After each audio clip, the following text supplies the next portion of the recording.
A short-haired, brown-headed enby with definitely grey streaks developing in a grey-ribbed cardi over a rust-coloured t-shirt sits in a bed with a chocolate brown fabric headboard and pale blue wall behind and rambles at a camera. Here am I home on unceded Ngunnawal, Ngambri and Ngarigo lands, bringing you mental health musings. This one's an interesting one because it's not directly related to mental health, but it can be. So run with me here. So I want to talk about a wheelchair experience that I had this week, which, I can hear you already going, how's that got it to do with mental health? So let's start. So those of you that are following the socials may be aware that I'm currently using a wheelchair. Spoken a lot about it, but it's been a journey.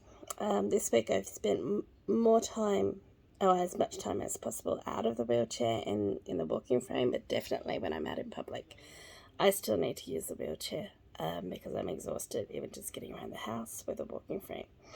So my wheelchair, Proud Mary, and if you don't know why it's called Proud Mary, you really need to go back to season 1 of Glee. And I went to the doctor.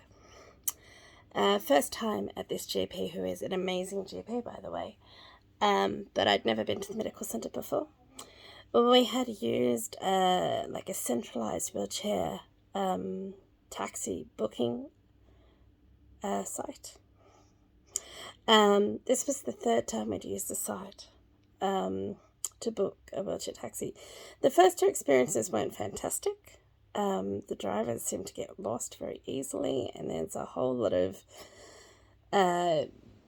things that you wouldn't necessarily experience if you weren't in a taxi. It amazes me how taxi drivers in these scenarios, and I've found it with Uber drivers too, with walking sticks and stuff, seem to think that because you're vulnerable you might be easier to take for a ride. But that is unfortunately part of the ableist society that we live in. But this particular scenario had me worried from the start.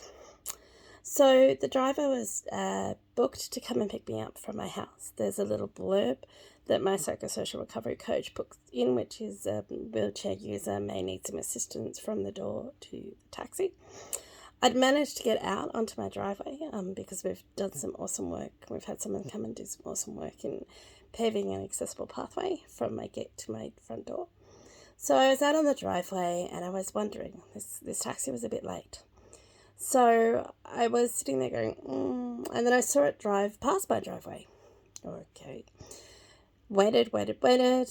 Nothing's happening. So I rolled down the driveway and there was a taxi driver parked in the next driveway along.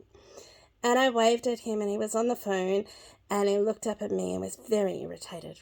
He's like, you're supposed to come over here. I'm like, dude, I'm the one in the wheelchair.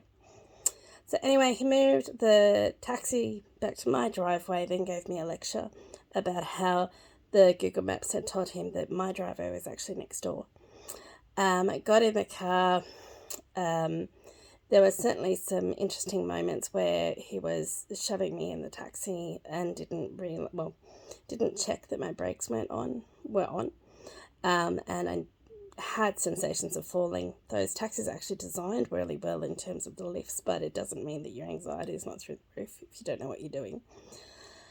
And as we got close to the GP centre, which I'd never been to before, I said to him, look, we're going to this particular GP practice. And he said, I don't care, I'm just following the map. Like, yes, mate, but I've never been here before, so I can't give you particular directions. This is what we're looking for. And when we got there, the particular GP centre, medical centre where I am now going, is a very, very long wheelchair ramp, and I didn't know at the time about the lift at the bottom of the building in the car park. So he's pulled into this driveway, and I've said, it looks like the ramp entrance is down here. And so he parked about 4 parks up in a disabled spot. And he got me out, he banged the chair along the way, and I had pain running through my spine. But then as I went to put my hands down to wheel away, I realised I was moving against my own will. will. And we were moving very, very fast. I'm like, okay, I'll just sit here.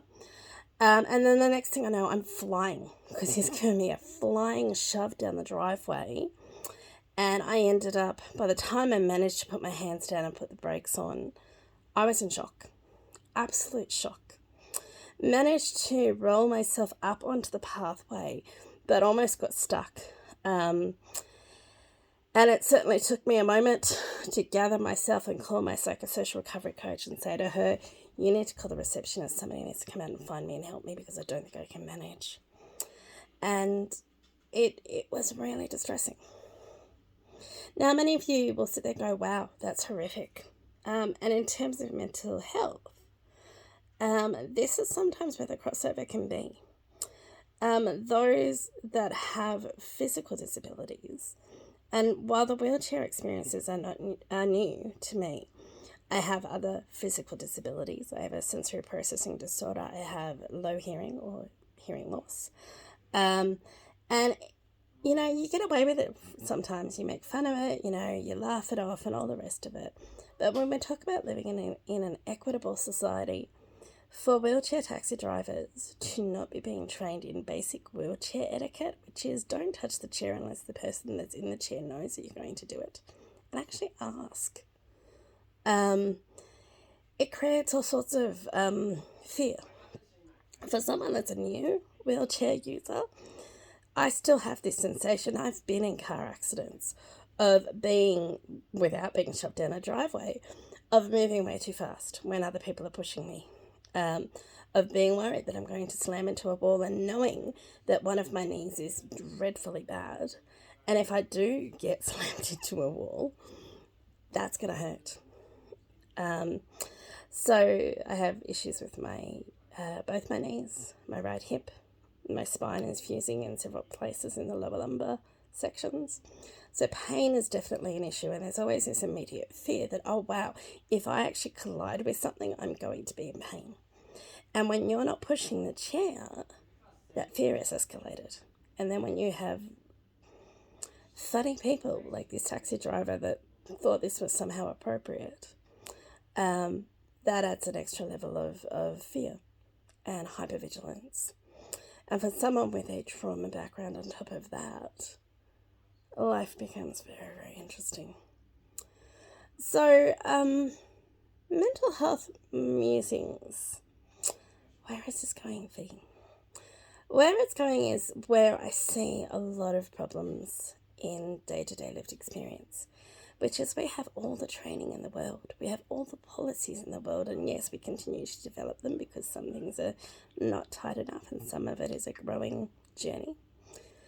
But we can have all the policies in the world.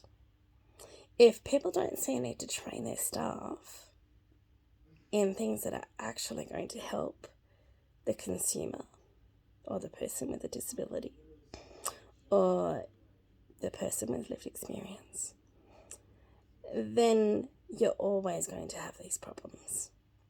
Always. So I'd love to encourage you this week, if you're an employer, I'd like you to maybe sit back for a second, think, have I done any accessibility training with my staff? Do they know what ableism is? Do they know what saneism is? Do they know if someone comes in, how to appropriately behave?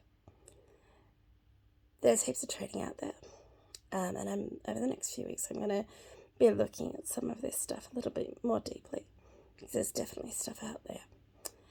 But I'd love you all to be thinking, because it's not just about the physical disability. It's about the ramifications. It's about the impact on our emotional well-being. And you know what? If we can all work to be a little bit kinder and more compassionate and build intentionally a safer world for people, then we're going great guns. Bye.